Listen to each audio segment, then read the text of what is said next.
భారతదేశం 2047 నాటికి అభివృద్ధి చెందిన దేశంగా మారాలనే లక్ష్యంతో ముందుకు సాగుతున్న సమయంలో రవాణా వ్యవస్థ ఆ లక్ష్యానికి ఇంధనంలా పనిచేయాల్సిన అవసరం ఉంది.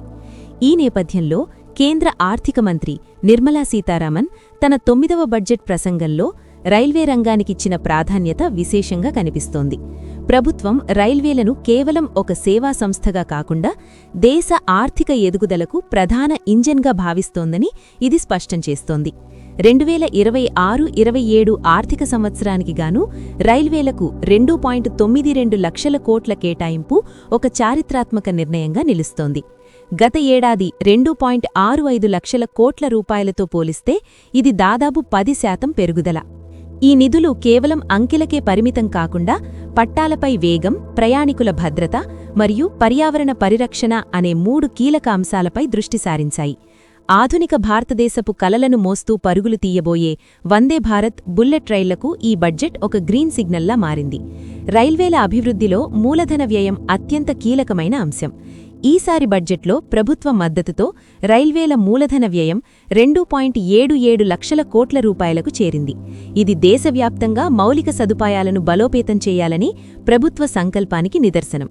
ఈ భారీ నిధులతో కొత్త రైల్వే లైన్ల నిర్మాణం, ఉన్న పట్టాల డబ్లింగ్, అలాగే విద్యుదీకరణ పనులు వేగంగా చేపట్టనున్నారు. రద్దీ ఎక్కువగా ఉండే మార్గాల్లో క్వాడ్రప్లింగ్ చేయడం ద్వారా ప్రయాణికుల రైళ్లు, సరుకు రైళ్లు ఒకదానికొకటి అడ్డంకి కాకుండా సాఫీగా ప్రయాణించే అవకాశం లభిస్తుంది. దీని ద్వారా రైళ్ల ఆలస్యాలకు శాశ్వత పరిష్కారం దొరకనున్నని నిపుణులు అభిప్రాయపడుతున్నారు.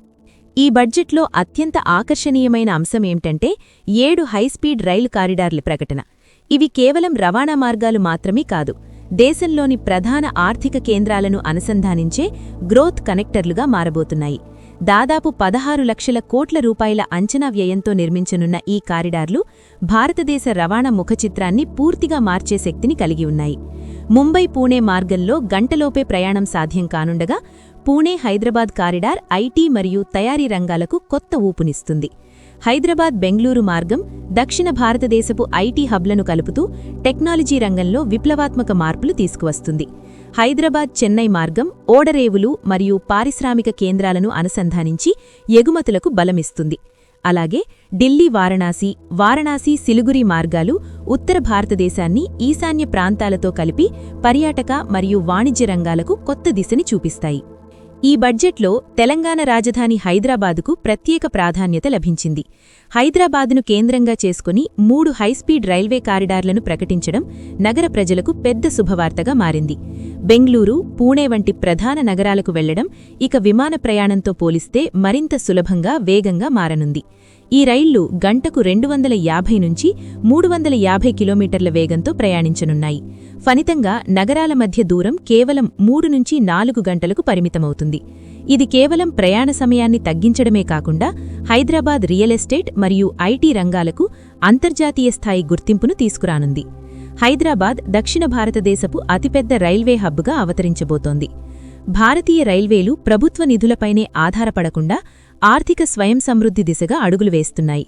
అంతర్గత వనరుల ద్వారా పెట్టుబడులు 13,000 కోట్ల రూపాయల నుంచి 15,000 కోట్ల రూపాయలకు పెరగనున్నాయి. వచ్చే ఆర్థిక సంవత్సరంలో 3.02 లక్షల కోట్ల రూపాయల స్థూల ట్రాఫిక్ రాబడిని రైల్వేలు లక్ష్యంగా పెట్టుకున్నాయి. ఇందులో ప్రయాణికుల ఆదాయం 9% పెరిగి 87,300 కోట్ల రూపాయలకు చేరనుందని అంచనా వేశారు.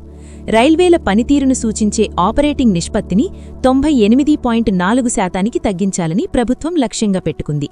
అంటే రైల్వేలు సంపాదించే ప్రతి 100 రూపాయలలో 98.4 రూపాయలే ఖర్చు చేస్తాయన్నమాట. ఈ నిష్పత్తి తగ్గడం రైల్వేలు ఆర్థికంగా బలోపేతమవుతున్నాయని సూచిస్తోంది. దేశ ఆర్థిక వ్యవస్థకు సరుకు రవాణా వెన్నెముకలాంటిది.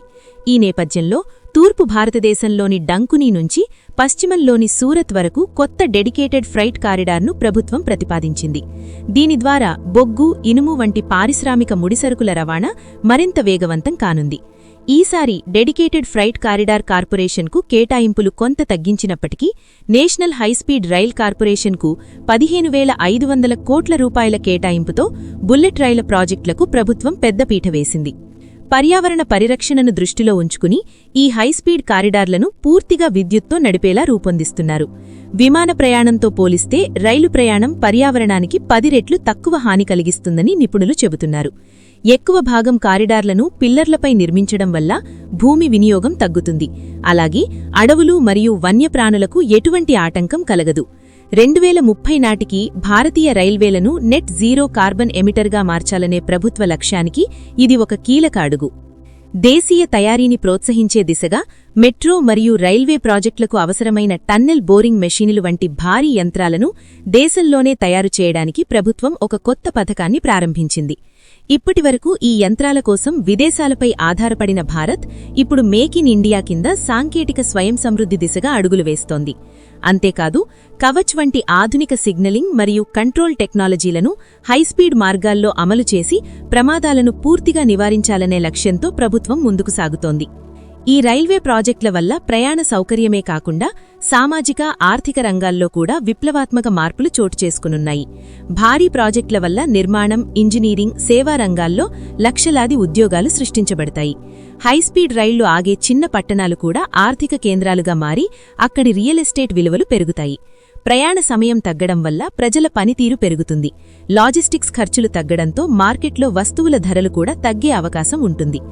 రాబోయే నెలల్లో ఈ హైస్పీడ్ కారిడార్లకు సంబంధించిన వివరణాత్మక ప్రణాళికలు సిద్ధమవుతాయని కేంద్ర రైల్వే మంత్రి అశ్విని వైష్ణవ్ వెల్లడించారు. ఇది కేవలం ఒక బడ్జెట్ ప్రకటన మాత్రమే కాదు, భారతదేశాన్ని ప్రపంచంలోనే 3వ అతిపెద్ద ఆర్థిక వ్యవస్థగా నిలబెట్టడానికి వేసిన బలమైన పునాది. పర్యావరణాన్ని కాపాడుకుంటూనే అభివృద్ధి సాధించడానికి ఇది ఒక అద్భుతమైన మార్గంగా నిలవబోతోంది. హైస్పీడ్ రైళ్లు అందుబాటులోకి వస్తే భారతదేశపు పటంలో దూరం అనేది ఒక అడ్డంకిగా కాకుండా కేవలం ఒక సంఖ్యగా మాత్రమే మిగులుతుంది. మొత్తంగా 2026-27 రైల్వే బడ్జెట్ భారతీయ రైల్వేలను ప్రపంచ స్థాయికి తీసుకువెళ్లే ఒక స్పష్టమైన బ్లూప్రింట్లా కనిపిస్తోంది.